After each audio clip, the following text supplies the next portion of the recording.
Joining us on this important day as we welcome Mexicana into the One World Alliance. In a few moments, my colleague and counterpart at Iberia, Antonio Vasquez, will formally welcome Mexicana on board our alliance as its One World sponsor. But first, there are a couple of alliance issues that I'd like to touch on. As many of you know, we celebrated One World's 10th anniversary earlier this year, when American Airlines, along with our fellow One World founders, British Airways, Cathay Pacific, and Qantas, launched our alliance back in February 1999, global alliances were a new phenomenon. And I think it's fair to say that while we were confident that there were near-term sales and marketing benefits to being part of a global alliance, none of us were quite sure how the alliance movement would play out over the long term.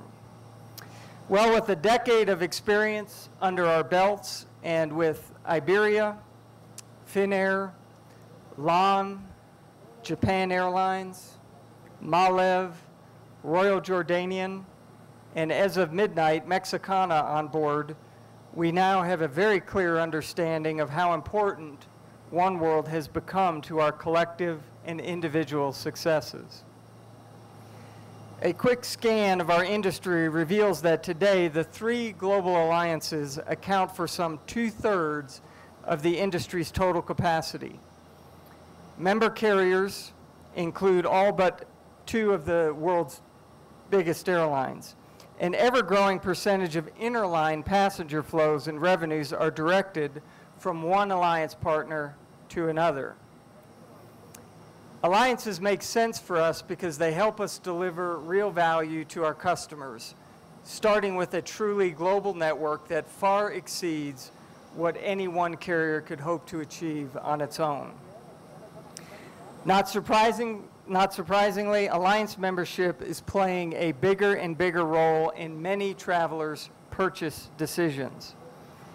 Now, our ability to work together over the last 10 years to make One World an efficient global network and not just a lot of dots on a map has helped us endure one of the most challenging decades in the history of our industry.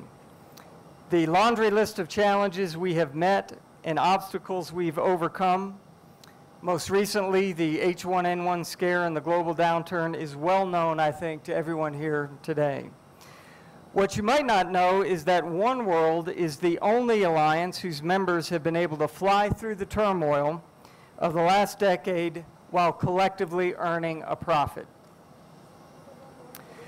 The success of our alliance rests largely on the decision we made early on to differentiate One World by the quality rather than the quantity of our members.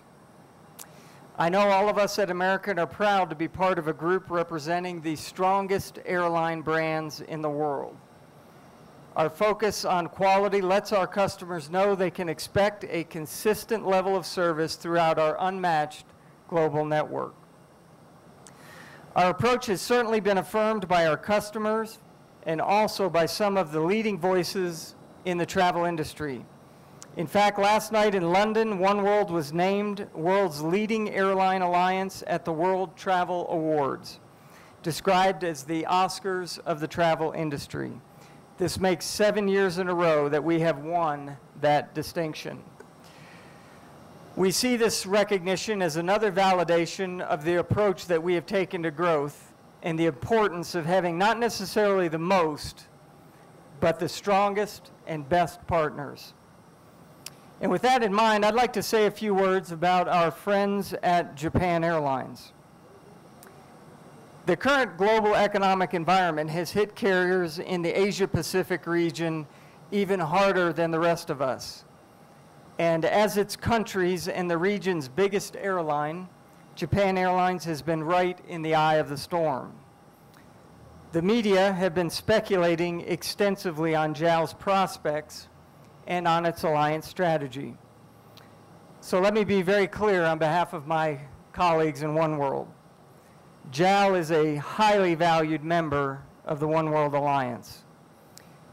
The alliance and its member airlines have deep and long-standing partnerships with JAL that produce hundreds of millions of dollars of value for the airline, and we are committed to maintaining and strengthening those partnerships.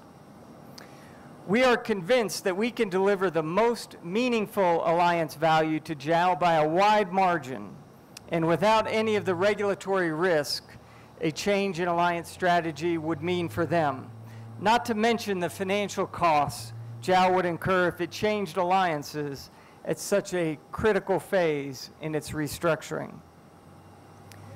By staying with oneworld, JAL will continue to benefit fully from all of the revenues flowing from all its partnerships, and is also more likely to realize the benefits of an immunized relationship under a Japanese-U.S. Open Skies agreement, which would have significant incremental long-term value for Japan Airlines. So we are dedicated to doing what we can to help JAL weather its current challenges and to assure it a long and healthy future as an important and equal member of the oneworld Alliance. We are also delighted that Toru Muzu-san is here to represent Japan Airlines as a full oneworld member. Turning now to Europe, we are working hard to get the necessary approvals on both sides of the Atlantic for the joint business agreement between American Airlines, British Airways, and Iberia, and we hope and expect those approvals to be forthcoming in the near future. This agreement is not only important to our three airlines, but to the entire oneworld Alliance.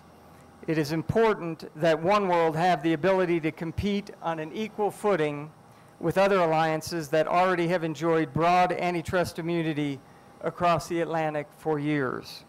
All we are seeking is a level playing field.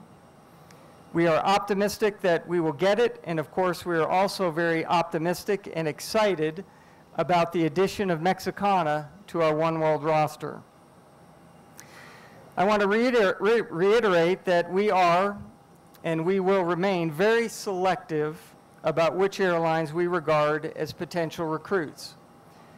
First, we only consider carriers with brands that are consistent with those of our established partners, which we believe represent the best and highest quality airlines from each region of the world.